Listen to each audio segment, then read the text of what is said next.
건물주의 꿈 다들 갖고 계시죠? 상상만 해도 얼마나 좋습니까? 내가 빌딩 갖고 있어서 나는 아침에 한 10시에 일어나서 뭐 브런치 한번 탁 때리고 소화 좀 되면은 수영 한번 하고 웨이트도 하고 뭐 드라이빙도 한번 탁 갔다 오고 그럼 나는 계속 먹고 살 수 있고 얼마나 좋아요. 근데 현실은 그렇게 녹록치가 않습니다. 건물주 분들 중에서 대출 막 90% 이렇게 받으신 분들도 많으세요. 80%, 100억짜리 빌딩이어도 내 돈은 20억이고 자 80억은 빚입니다. 은행이 공짜로 안 빌려주죠. 금리가 예를 들어서 막 되게 높게 칠게요. 막 10%. 자 그럼 어떻게 될까요? 매년 8억의 이자를 내고 있는 겁니다. 원금은 당연히 남아 있고요. 내가 임차인 잘 구해서 이거보다 더 큰 월세를 받으면야 아무런 문제가 없겠죠. 그래서 원금도 좀 갚고 아니면 그게 아니어도 빌딩 가격이 막 오르면은 원래 100억짜리 빌딩을 했잖아요. 근데 이게 한 3년 뒤에 갑자기 200억짜리 빌딩이 됐어요. 그러면야 내 입장에서는 이거 나중에 다 갚고도 내가 100억 벌었잖아요. 그러면 20억으로 100억 벌었으니까 5배의 수익률. 와 짱이죠. 그런 장밋빛 미래만 있는 게 아니에요. 지금 이제 이자를 내야 되는데 내가 예를 들어서 월세 임차인한테 받아야 돼요. 그런 상황에서 임차인이 갑자기 돈을 안 주기 시작하면 어떻게 될까요? 아니 당연히 원래 법적으로 줘야 되죠. 근데 세상에는 법대로는 돌아가지 않잖아요. 보다 현실적인 이 월세 미납에 대해서 말씀드릴게요. 자, 월세 법적인 용어로는 차임이라고 합니다. 차임을 이 건물주 같은 경우에는 우리가 아파트 가진 사람을 건물주라 부르진 않죠. 물론 아파트를 통째로 다 가진 사람도 있을 수는 있어요. 근데 이제 그런 부자는 흔하지 않으니까 우리가 흔히 꼬마 빌딩이라 부르는 거나 아니면은 지식산업센터나 아무튼 그런 것들 상가를 기준으로 하는 거예요. 상가에 그 건물주와 그리고 세입자라고도 부르기도 하고 사용하는 사람을 자 임대차겠죠. 임대인과 임차인의 계약관계를 상가 임대차라고 하고요. 여기에 대해서는 특별법이 있습니다. 상가건물 임대차 보호법이라는 이름의 법이 있습니다. 이 법의 취지는 우리 건물주를 위한 법이 아니에요. 이 건물주의 건물을 사용하는 임차인을 위한 법입니다. 자 그러면은 우리가 임대차 계약을 써는 게 보통 이 상가건물 임대차 보호법의 그 취지에 맞게 쓰겠죠. 왜냐하면은 이 법은 예를 들어서 임대인과 임차인이 계약을 했는데 이 건물주한테 굉장히 유리한 내용들을 막 썼어요. 근데 이 법에는 어긋나는 거예요. 그러면은 그 경우에는 아예 그 약속을 한 거잖아요. 우리 약속을 하고 종이에 다 쓰고 사인도 다 한 건데 무효로 바꿔버립니다. 그 약정은 무효이다 라고 하는 것들이 많습니다. 그래서 엄청 항목들이 많은데 제가 이제 상가건물 임대차 보호법에 대한 강연을 하는 게 아니라 우리 건물주의 꿈을 가진 사람들이 조심해야 될 것이 무엇인가에 대해서 말씀을 드리는 거잖아요. 월세에 관련된 거니까 차임이 3기 미납되면은 그제서야 해지할 수 있다라고 합니다. 말이 어렵죠? 3기 이게 뭐냐면은 3개월어치라는 거예요. 자 그리고 미납은 안 했다는 거고 그러면 해지할 수 있다라는 거는 너 나가 할 수 있는 거예요. 쉽게 말해서 그 보증금 받은 거 줄 테니까 어서 나가 이제 너랑 나랑 임대차 관계 더 이상 못 하겠어. 그러니까 원래는 우리 민법상으로는 한 번만 돈을 안 냈어도 할 수 있는 게 원래 원칙일 텐데요. 이 상가건물 임대차 보호법에서 이런 걸 특별하게 더 임차인을 보호해 주는 겁니다. 3개월 어치나 안 내도 그 전까지는 나가라고 못 하는 거예요. 자, 그때까지 일단 속 타죠. 근데 여러분들 더 쇼킹한 걸 말씀을 드리면은 이렇게 지금 3개월 어치, 그러니까 제가 왜 이렇게 3개월 어치라고 말씀을 드리는 거냐면은 자, 앞으로 말할 사례에서 등장하는 내용입니다. 지금 일단은 요 숫자 자체는 3개월 어치는 기억을 하고 계세요. 이거는 충격 실제 사례를 저희가 지금 실제로 진행하고 있는 사건을 다소 각색을 한 거예요. 그리고 여러분들이 이해하기 쉽게 그냥 2,200만 원입니다. 자, 2,200. 상대방이 어느 날 갑자기 그런 거예요. 야, 2,200만 원 너무 비싼 것 같아. 그럴 수 있죠. 근데 사실 그 알고 사인한 건데 왜 좀 몇 년 지나서 그런 말을 하는지는 좀 이상하긴 하지만 아무튼 이상한 것 같아. 그래서 이제 임대인이 물어보셨죠. 우리 의뢰인이. 야 그래 그렇게 비싸고 힘들면은 내가 좀 봐줄 수 있어. 근데 그러면은 대체 얼마나 생각을 하는 거니? 라고 하니까 반 깎아달라는 거예요. 1,000만 원? 매달 1,100만 원 덜 내겠다고? 황당하잖아요. 여러분들 아파트 월세 살고 있는데 갑자기 어느 날 그럴 수 있어요? 말이 안 되잖아요. 그래서 대체 무슨 말 하는 거냐? 그러니까 나는 감정평가사가 그렇게 얘기했어. 그리고 내가 다른 공인중개사들한테도 물어보니까 이게 맞대. 그럼 왜 그런 사인을 했는지는 모르겠지만요. 아무튼 그렇대요. 그러더니 진짜 이 돈만 내기 시작해요. 그럼 나머지 1,100만 원은 어디 갔을까요? 자, 미납되고 있죠. 그럼 여러분들께 질문하겠습니다. 자, 우리 임대인은 몇 달이 지나야 해지 통보를 할 수 있을까요? 3개월 아닌가요? 3개월? 아닙니다. 왜냐면은 3개월 어치잖아요. 3개월 분이니까 자 지금 2,200만 원의 원래 월세죠. 곱하기 3 하면은 6,600만 원입니다. 그러면은 지금 매달 안 내고 있는 돈이 1,100만 원이잖아요.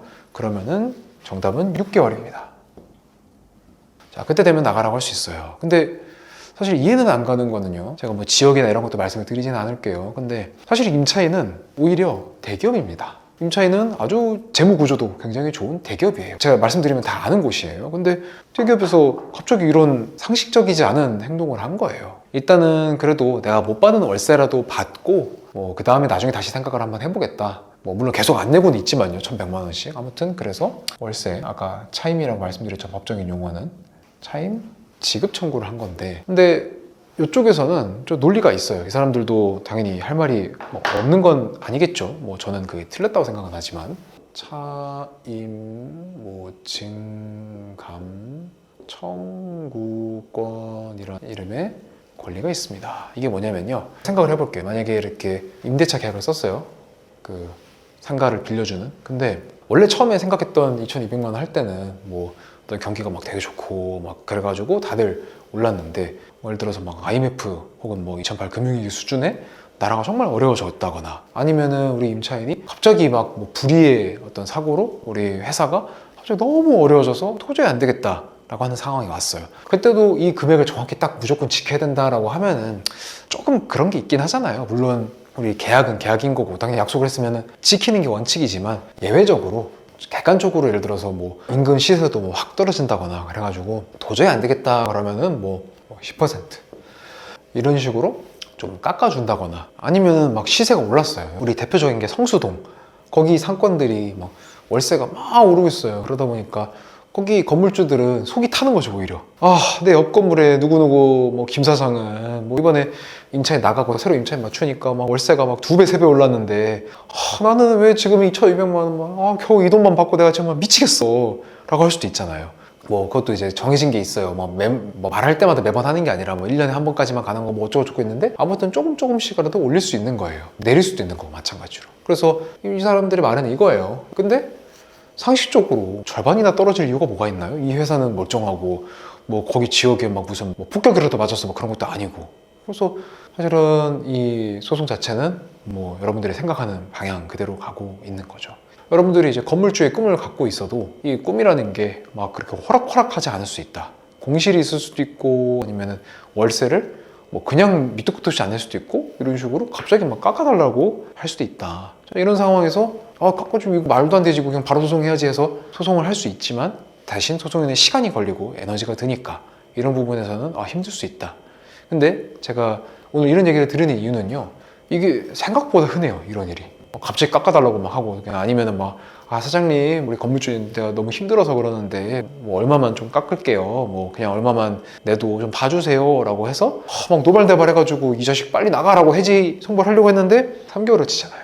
이거 모르시고 뭐 그냥 명도소송 바로 하겠다 나가러 할 거다 라고 3개월 만에 해버리시면 안 되고 예를 들어서 안 낸 돈이 3개월어치가 다 될 때까지 기다리셔야 된다거나. 근데 물론 저는 제 의뢰인께 소송이라는 게 하루아침에 끝나는 게 아니기 때문에 이게 지속될 것 같으면 미리 소송을 제기하고 시간이 지나다 보면 이게 요건이 채워질 수 있습니다. 말씀드리지만 이거 말고도 못 받은 월세 뭐 물론 보증금에서 깔 수는 있어요. 뭐 저도 이제 업계 현황을 잘 모르는 게 아닙니다. 근데 그것도 다 초과할 수도 있는 거고요. 그리고 원상 회복을 위한 비용 같은 것도 있잖아요. 그런 걸 따져 보면은 선제적으로 차임, 월세 내놓으라는 소송을 하는 것도 방법이다 라고 말씀드리는 겁니다. 요거를 할 때 뭔가 주의할 게 있다거나 아니면 뭐가 나한테 오히려 좋은 게 있느냐 라고 물어보실 수 있어요.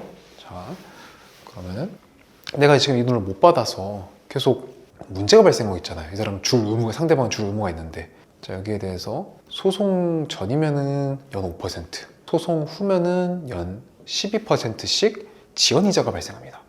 무슨 말이냐? 그러니까 예를 들어서 뭐 1월, 2월, 3월, 4월, 5월 이렇게 있으면은 1,100만 원 있잖아요. 여기 이자가 연 12%, 연 12%, 연 12%가 붙는 거고 뭐 이게 어떤 의미인지는 아시겠죠? 이런 식으로 이자가 계속 붙는 겁니다. 자, 그리고 또 하나는 변호사, 보수 뭐 이렇게 있는데 법으로 정해진 변호사 보수 내가 소송을 해서 이길 거 아니에요. 뭐 정말 특별한 사정이 있는 게 아니면 당연히 이기는 소송이잖아요. 달라고 할 수 있는데 그 소송 비용이 뭐가 있나요? 내가 소송을 처음 시작할 때 뭐 내는 인지액, 뭐 송달료가 있어요. 이거는 그냥 말은 어려운데 뭐 법원이 내는 수수료 같은 돈이라 생각하시면 돼요. 자, 이 돈이 있고 이것도 돌려받고, 그리고 내가 이 소송을 하려고 변호사를 고용을 안 했으면 상관이 없는데 변호사를 고용을 했어요. 그러면 내가 변호사를 고용한 돈이, 예를 들어서 변호사가 뭐 아주 능력이 좋은 변호사예요. 우리 변호사 보수 1억이야 라고 했어요. 근데 이제 우리가 예를 들어서 1억 1,000만 원짜리 소송을 해서 이겼는데 상대방한테 야, 내가 쓴 변호사 비용 1억 원 내놔 그러면은 그럼 뭐야? 2억 1,000만 원 달라는 거잖아요. 그건 좀 약간 좀 이상하잖아요. 상식적이진 않잖아요. 그래서 이게 변호사 보수, 요거는 이제 공식이 있어요. 이게 이렇게 낮아집니다. 이제 소가라고 하는데, 소가는 뭐냐면 내가 지금 1억 1,000만 원 청구했으니까 1억 1,000만 원이 소가인 거예요. 그러면은 이제 이 법정 변호사 보수가 요건데, 이게 이렇게 막 무한정으로 비율상 높아지는 건 아니고 좀 비율이 낮아집니다. 왜냐면은 막 100억, 1,000억짜리 소송을 했다고 해서 변호사 비용을 막 무한정 확 늘리면 좀 그러니까. 아무튼 요게 대충 이제 뭐 1억 1,000만 원이라 하면은 제 기억으로는 700인가 뭐 900인가 정도 뭐 사이일 거예요. 요거는 또 소송마다 좀 다르게 판단하기도 하거든요. 이 돈 달라는 거 하는 거면은 이 숫자는 그럼 정체가 뭔가요? 내가 변호사한테 예를 들어서 막 한 300만 원 줬다고 쳐요. 막 진짜 친한 변호사라서 막 뭐 하나만 해주고 그냥 싹 해줄게 해가지고 했다. 그러면은 이게 법정 변호사 보수가 뭐 900이어도 300만 원까지만 보존이 돼요. 근데 내가 변호사한테 1억을 줬다. 그럼 이거보다 크잖아요. 그러면 이거 둘 중에 더 낮은 숫자를 하는 거예요. 내가 실제로 변호사한테 준 돈과 줄 돈, 합친 돈과 그리고 법정 변호사 보수 중 낮은 돈으로 내가 여기다가 플러스 지금 예를 들어서 100이잖아요. 그러면은 900만 원도 내놓으라고 할 수 있는 겁니다. 자, 그렇게 되면은 나는 오히려 지원이자 연 12% 그리고 변호사 비용, 물론 변호사를 고용하면서 든 돈이 있으니까 이거는 변호사랑 잘 협의를 하면은 실질적으로 내가 변호사한테 거의 돈을 별로 안 주고 할 수도 있는 거예요. 그래서 이 지연이자 생각하면은 오히려 이득이 될 수도 있다. 뭐 이런 식으로 좀 테크니컬한 얘기를 드렸습니다. 아무튼 간에 이런 일이 일어나지 않는 게 좋겠죠. 그래서 제 생각에는 월세를 안 내기 시작하면은 바로 경고를 해야 돼요. 내용 증명 빨리 보내라고 말씀드립니다. 뭐 쉽게 말씀드릴게요. 그냥 경고성 편지, 이것도 변호사한테 시킬 수 있는 일입니다. 그래서 이거 보내서 너 언제까지 이거 안 주면은 나가라고 할 거고, 그리고 밀린 월세도 내놓으라고 할 거다. 그러니까 원래 약속한 대로 월세 잘 내라 라고 하는 뭐 경고서 편지를 보내는 거를 변호사를 통해서 협박이 아닌 내 권리를 위한 거라 하더라도 잘못 말하면 협박일 수 있어요. 그래서 그런 톤을 잘 정리하고 법적인 내용을 담아서 말할 수 있도록 하는 게 내용 증명을 맡기는 겁니다. 변호사한테. 자, 이런 것도 할 수 있다 라고 보시면 될 것 같습니다. 이상으로 끝까지 포기하지 않는 변호사, 법무법인 심의 심준섭 대표 변호사였습니다. 감사합니다.